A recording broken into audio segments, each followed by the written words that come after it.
Good morning, students. I think in the last video session, we have seen we just started off with linked list. Not really, but before we get into the details of linked list, I wanted to let you know about what are the limitations of array. So we have seen what are the limitations of array. What exactly is we mean by memory allocation. The types of memory allocation like static and dynamic memory allocation. Then we saw the differences between static and dynamic memory allocation. Then we saw what are the different memory allocation functions that are used in C++. So we have in C, we already have, all of us have learned in C, calloc and malloc function and free function to deallocate the memory. C++ supports those functions also, but in addition to that, we will also be using two operators which are called as new and delete. So what is the syntax of new and delete? How new and delete are utilized, examples on that, all this we have seen. So I think that is where I stopped in the last video session. Okay, now today let us get into the details of linked list. Now what exactly is a linked list? A linked list is nothing but we can define it as a linear collection of what you call as a linear collection of, I can put it as data elements. So when I say linear collection of data elements, each of these data element I call them as a node. So in other words, I can say linear collection of nodes is what I can call it as linked list. Now each node, this is a pictorial representation of a single node. Okay, each node as you are seeing here contains two different parts. The first part you are going to represent, you are calling it as the data part wherein you store the elements. The next part will hold the address of the next node. So that's the address of the next node. If there is only one node, if there is only one node, then there will this will be assigned to none. Okay. This is a case of a single node in the list. Then you will have a null indicated there, which indicates that that's the only node or it is the last node of the list. Okay. So every node, as I told, will have two parts. The first part contains the data, that is the value that you want to store. The next part contains the address of the next node. So where we can also call this as the next field or something like that. Okay. Now when you start, why we say address of next node? Because that's how you try to link the nodes and then you call it as a linear collection of data elements or linear collection of nodes is what you call it as a linked list. Let me again show you one more schematic diagram or a schematic representation of a linked list. This is one single node. If I try to put or connect it or try to put it in a sequential manner, then how does a linked list look like?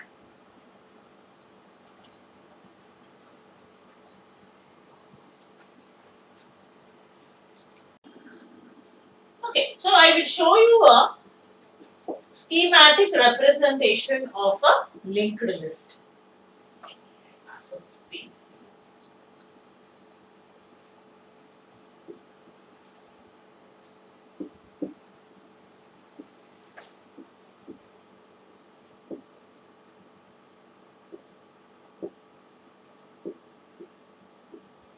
As I said, the first part contains the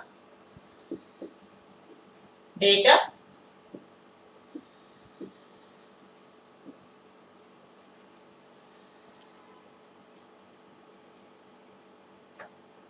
Now, this shows exactly how a linked list looks like. Okay. So, what you are seeing from this figure, you are trying to see that I have put in 3 nodes, right? Each node is depicted as with 2 parts. The first part, as I said, is the data. The second part is going to link the link it to the next node. That means it is going to have the address of the next node. Okay, so this we are trying to see. This is one node, this is one node, this is another node. So 3 nodes we are trying to see. So the left part of each node contains the data item. The right part represents the address of the next node. And you are also seeing that there is an arrow drawn from one node to the next node. Okay, in order to show that it is containing the address of the next node. Now, if you see that the next node, the next pointer of the last node, right? This contains a special value which you call it as the null pointer. This basically indicates the end of the list, or it indicates that it is the last node of the list. Null pointer will always indicate the end of the linked list. Okay. Now, apart from this, what else are we seeing here? We are seeing something called as a start pointer. Correct? What is a start pointer? Start pointer is nothing but it will hold the address of the first node. Because you need to know where this linked list is starting from. Correct? So, always a linked list will have a start node. You can call it as start, you can call it as head node, header node. All these names are generally used. We stick to one name. Let me keep it as start for all our further explanations from now onwards. Okay. Because some textbooks, if you refer, you may see something called head, you may see something called header node. All these are same only. Some would have represented as start, some would have represented as head. It's all the same. What is it? It is a pointer which is going to hold the address of the first node. Am I clear to you all? So this is the first node, address of the first node. You need to know where exactly the linked list begins. Once you get to know that, from there onwards it's all linked, correct? So it is easy to access all the nodes until you find a node which has a null pointer. So this null pointer, next field of the node is a null. That is an indication that it is the end of the list. Now, initially when we start off or when we begin with, linked list is empty, correct? We let us say we have to start inserting the nodes. That means it is initially it is empty. So that means we always initialize this start pointer to null. That means you don't have, even first node is not there, correct? List itself is empty. So in that case, we will initialize start as null. Now as you go on inserting the nodes, your first node itself will be the, we will point it to the start pointer so that it will hold the address of the first node. Then second node onwards we go on inserting it. Right. Now let me show you an simple example again. Let me take an example of how we can build a linked list. Okay, the first step, let me say, I am going to create a node with data 30. So then what we do? We have the start pointer, correct? Start pointer, as I said, will always hold the address of the first node. So this is my first node. Data is what? 30. Do we have any other nodes? We don't have any other nodes. So this will be set to none. So this is how you are going to, this is my linked list with just one node where the start is a pointer which holds the address of this particular node. Next, let me say, second one, what shall we do? Let us say insert a node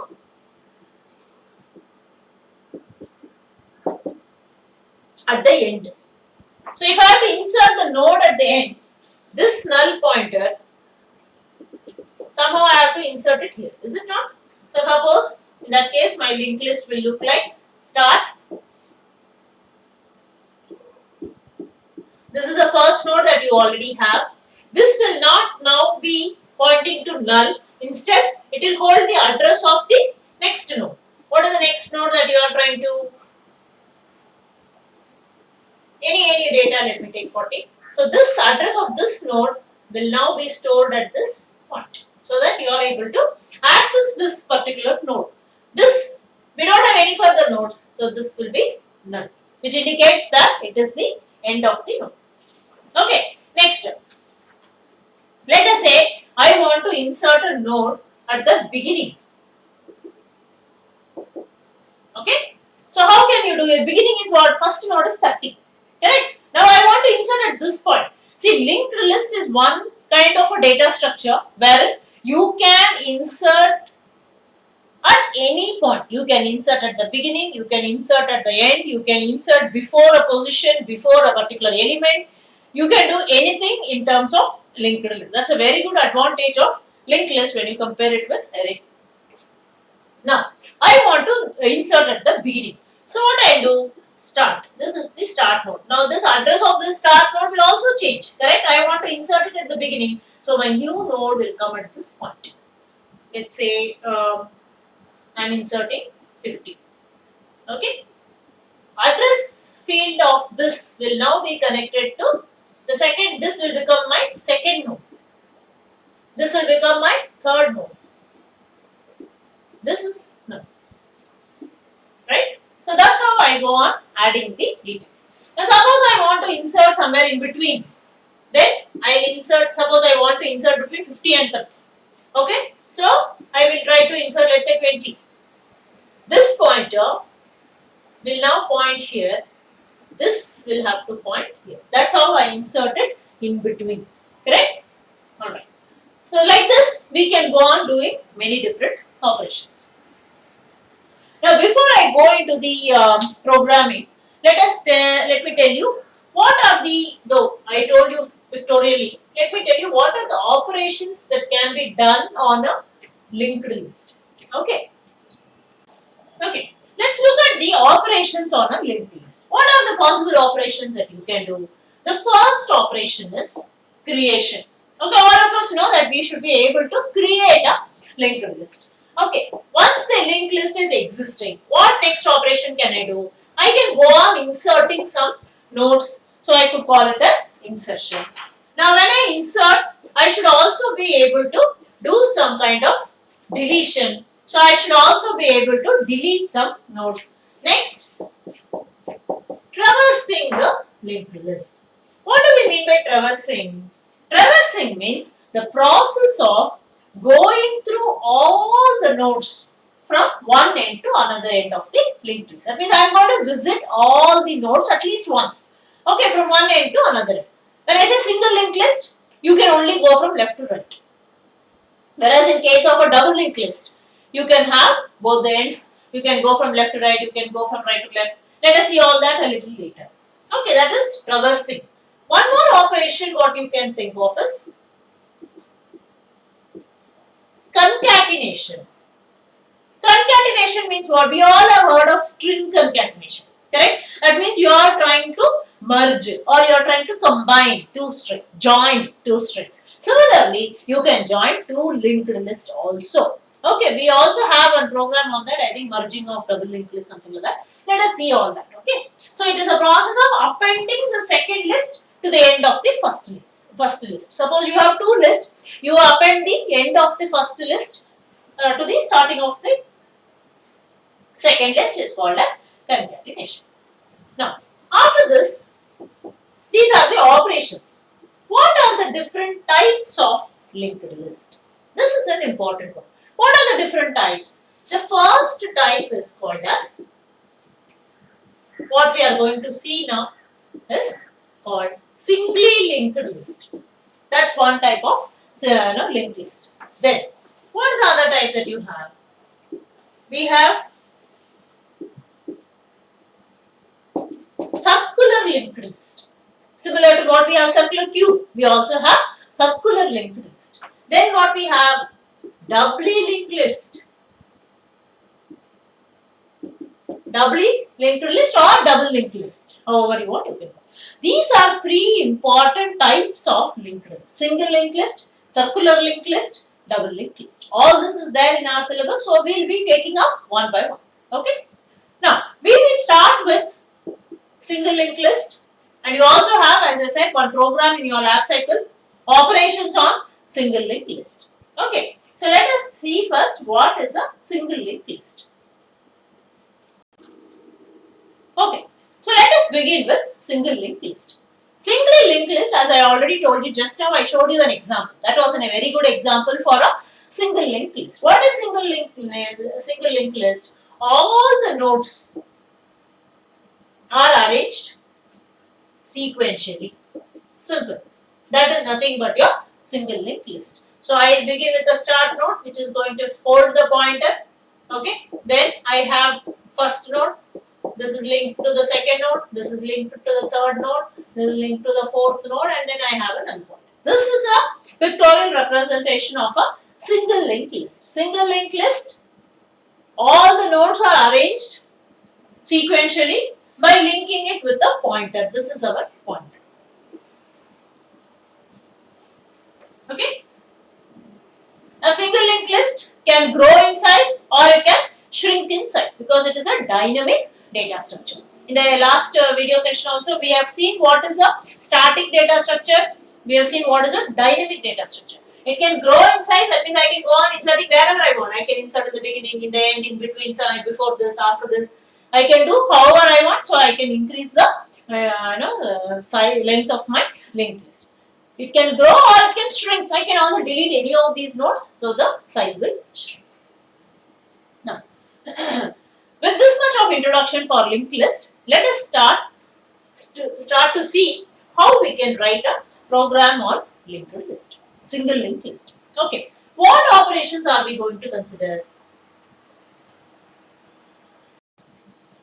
The operations that we are going to consider in case of single linked list are insert at the beginning.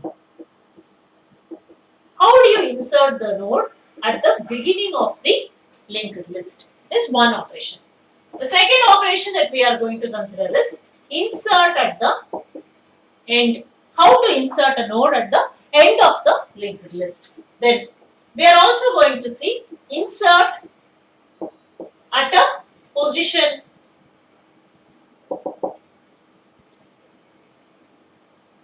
Insert at a position. Then we are also going to see insert before an element. These two are different. I will tell you what is the difference. Okay. Inserting at a position. Suppose this is my linked list. This is my linked list. This is my first node, second node, third node. I want to insert at a position. I want to insert at the second position. That means after first my new node should come. That is insertion at the second position. Insert before an element. That means what? This is the, what to say, this is 60, this is 40, this is 30. Insert before 30. That is nothing but before an element. When I say element, we are referring to the data that is stored. When I say position, it refers to the position of the nodes. Okay. When I say before element, I simply say I want to insert before 30. Wherever 30 is, before that I have to insert my new node. 30 may not exist also, then you also have to take care of displaying that the element doesn't exist at all. Correct? So that also is required.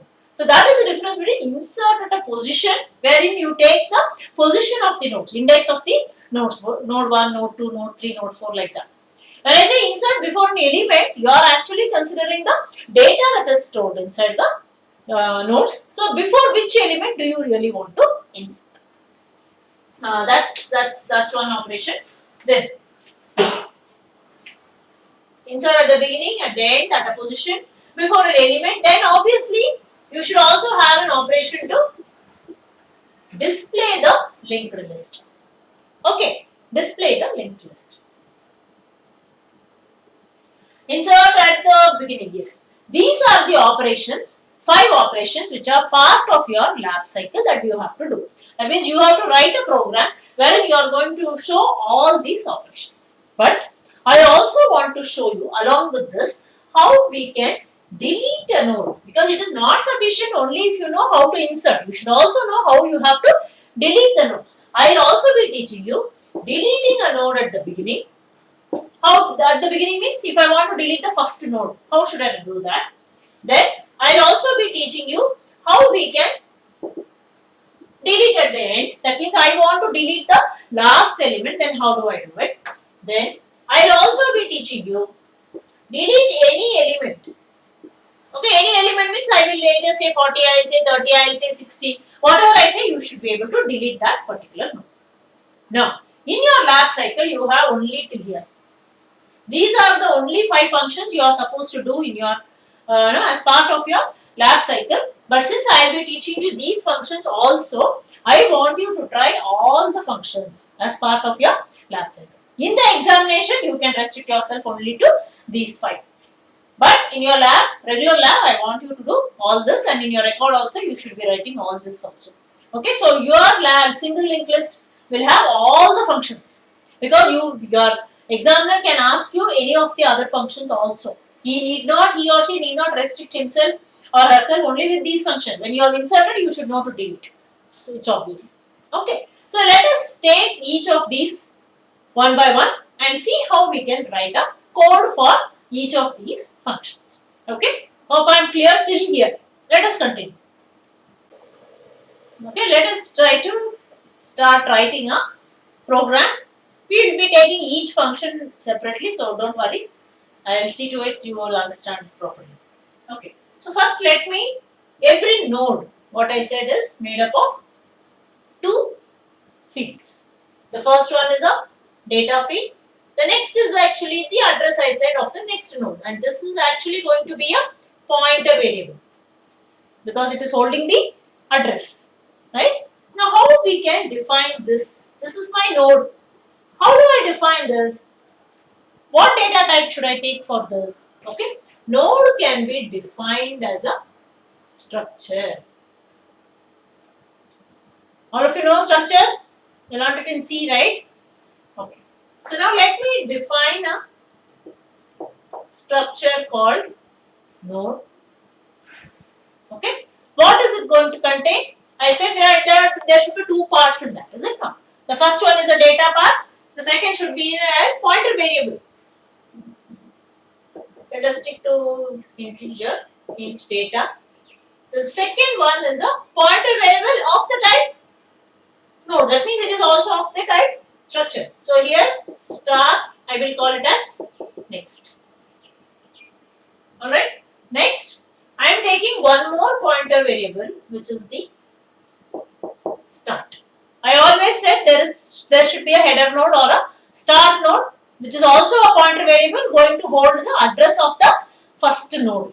Correct? So this is the, whenever you are using linked list or you are trying to define a linked list, a node, this should be the structure that you are going to use. You can have any name instead of data, you can have any name instead of next, you can have any name instead of node, but node makes it, quite sensible to name it like that. So that's the reason. You can have anything here instead of start. You can have, as I said, head. You can have header, whatever you want. Now, let me take a class. Single linked list. Let me name it like that. That's my class. Public.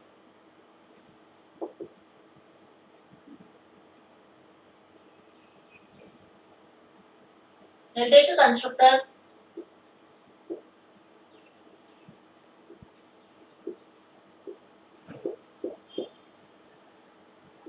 Now, what do I define in the constructor? We all know that we make use of constructors for initializing. Correct? Now, initially my list is empty. Linked list is empty. So, we have defined a pointer variable called start. What is the start going to hold? It is going to hold the address of the first node. But I don't have any nodes in my list. So, I can initialize start is equal to null. Okay, that is what I do inside the constructor that I am taking. Okay, now let me see what other functions do we require as part of implementing single linked list.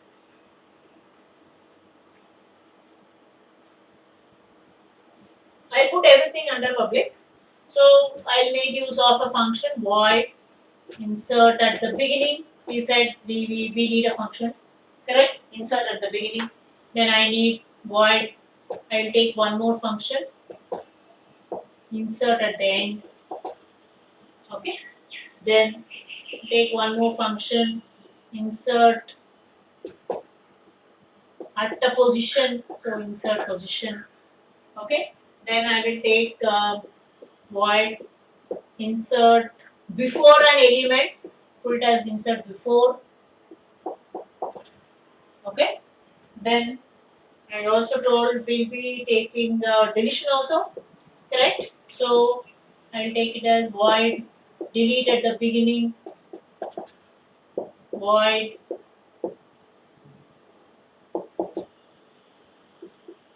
delete at the end. Then now let me take, I said I'll also be doing delete any element I should be able to delete. Okay. Then I am taking one more function, which is our display function, because that's very important. Unless you display the English, you will not know what's happening. So that's the end of my class declaration. Right? So this is the all the functions that we are going to learn. So how to insert at the beginning, insert at the end, insert at a position before an element, and delete at the beginning, delete at the end, delete any element, and display. Okay. So we have to actually write a main function and then call each of these functions from the main function. I will tell you later. So I will be starting now as to how to code all these functions, each one of them. What is the logic used and what is the how can we write it. So I'll end this session now. Next session I'll be taking up you. I'll be taking you through each of these functions. I'll see you all in the next session. Right? Thank you.